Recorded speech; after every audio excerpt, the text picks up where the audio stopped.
ਕਿਨੇ ਇੰਜ ਕੀਤਾ ਨੇ ਟੂਆ ਤੇ ਉਹਨੇ ਕੱਢ ਕੇ ਟੂਆ ਤੇ ਉਹਨੇ ਫੱਕੀ ਫੜਾਤੀ ਦੂਸਰੇ ਗੁੰਗੇ ਨੇ ਫੱਕੀ ਫੜਾਤੀ। ਅੱਛਾ ਉਹਨੇ ਪੱਕੀ ਫੜਾਤੀ ਆ। ਮੈਂ ਦੁਕਾਨ 'ਚ ਚੀਜ਼ਾਂ ਵੇਖਣ ਡਿਆ ਯਾਰ। ਹੋਏ ਅੱਛਾ ਇੱਕ ਨੇ ਵਿੱਚ ਤੇ ਉਹਨੇ ਕੱਢ ਕੇ ਸਲਾਦ ਅੱਗੇ ਰੱਖ ਦਿੱਤੀ। ਇਹ ਮੈਂ ਆਪਣੀ ਅੱਖੀ ਜਿਹੜੀਆਂ ਦੇਖੀਆਂ ਨੇ ਇਹ ਮੇਰੇ ਮਾਲਕ ਦਾ ਮੋਹ ਦਾ। ਅੱਛਾ ਉਹਨਾਂ ਦਾ ਪਿਓ ਆਇਆ।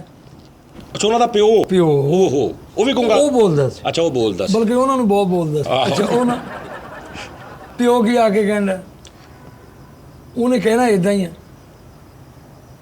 ਲੋਕਾਂ ਕਿ ਉਹਨਾਂ ਨੇ ਕਿਸੇ ਨੇ ਬੋਤਲ ਤੋੜਨ ਲੱਗ ਪਏ, ਕਿਸੇ ਨੇ ਟਾਟ ਤੋੜਨ ਲੱਗ ਪਏ ਵੀ ਕੰਮ ਕਰੋ ਮਤਲਬ ਵੀ ਕੰਮ ਕਰੋ। ਅੱਛਾ ਪਿਓ ਨੇ ਉਹਨਾਂ ਦੀ ਜ਼ਬਾਨ 'ਚ ਕਿਹਾ ਵੈਸੇ ਪਿਓ ਬੋਲਦਾ ਸੀ ਲੇਕਿਨ ਉਹਨਾਂ ਨੂੰ ਸਮਝਾਉਣ ਵਾਸਤੇ ਹਾਂ ਅੱਲਾ ਕੋਲਾ ਹੈ ਅੱਲਾ ਕੋਲਾ। ਤੇ ਇੱਕਦਮ ਇੱਕ ਬੰਦੇ ਨੇ ਮੋਟਰਸਾਈਕਲ ਸਟਾਰਟ ਕੀਤੀ ਤੇ ਰੋਟੀ ਲੈਣ ਚਲੇ।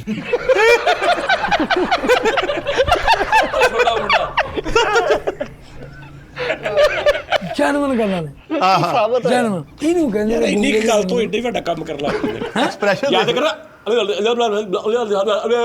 ਏਦਾਂ ਹੀ ਕਵੇ ਤੇ ਫਿਰ ਵੀ ਭਾਂਡੇ ਧੋ ਉਹਨੂੰ ਸਾਫ ਲੇਕਿਨ ਇੱਕ ਲਫ਼ਜ਼ ਤੋਂ ਹੀ ਉਹ ਏਡਾ ਵੱਡਾ ਕੰਮ ਕਰ एक ही लफ्ज ने महरम से मुजरम है वो ना। अच्छा वो ना होना ਨੁਕਤੇ ਨੇ। अगली तो सुनो बैंडा बड़ा कमाल इन्हें च ना उन्हें एक आवाज दी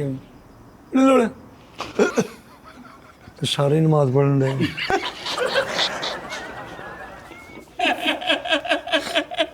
ਯਾਰ ਮੈਂ ਨਹੀਂ ਕਦੀ ਵੇਖਿਆ ਇਦਾਂ ਦਾ ਗੁੰਗੇ ਯਾਰ ਲੇਕਿਨ ਇੱਕ ਲਫ਼ਜ਼ ਦੇ ਨਾਲ ਐਡੀ ਵੱਡੀ ਡਿਟੇਲ ਕਿੱਦਾਂ ਹੋ ਸਕਦੀ। ਮੇਰੀ ਗੱਲ ਸੁਣ ਨਾ ਹੁਣ ਮੈਂ ਤੈਨੂੰ ਕਹਿਣਾ ਦੇਖੋ ਨਾਜ਼ਰੀਨ ਮੇਰੀ ਗੱਲ ਸੁਣੋ ਹੁਣ ਮੈਂ ਤੈਨੂੰ ਕਹਿਣਾ ਕਿ ਯਾਰ ਉੱਠ ਕੇ ਨਮਾਜ਼ ਪੜ੍ਹ ਲਓ ਉੱਠ ਕੇ ਨਮਾਜ਼ ਪੜ੍ਹ ਲਓ ਮੈਂ ਤੈਨੂੰ ਕਹਾਂ ਬਈ ਇਹ ਉਹਨੇ ਵਰਦੀ ਤੇ ਆ ਕਰਾਂ ਹਾਂਜੀ ਤੂੰ ਸ਼ਾਰਟ ਜੀ ਆ ਉਹਨੇ ਵਰਦੀ ਮੈਂ ਇਹਨਾਂ ਕਰਾਂ ਤੇ ਤੂੰ ਉੱਠ ਕੇ ਰੋਟੀ ਲੈਣ ਚਲਾ ਗਿਆ।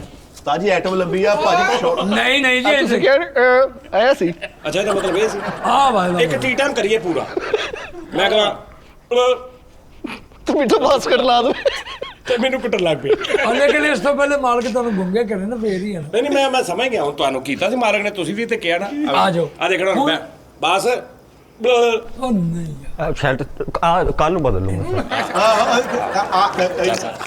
ਅਸੀਂ ਅੱਲਾ ਦੀ ਰਹਿਮਤ ਨਾਲ ਸਾਰਿਆਂ ਨੂੰ ਬੁਲਾਇਆ ਹੀ ਇਦਾਂ ਕਰਨਾ ਵੀ ਜਿਹਨੂੰ ਬੁਲਾਇਆ ਗੁੱਜਰ ਨੇ ਵਾਓ ਖੁਸ਼ ਐਵੇਂ ਆਵਾਜ਼ ਨੂੰ ਸਾਜੀ ਮੈਨੂੰ ਕੋਈ ਕੰਮ ਕਹੋ ਮੈਨੂੰ ਕੋਈ ਕੰਮ ਕਹੋ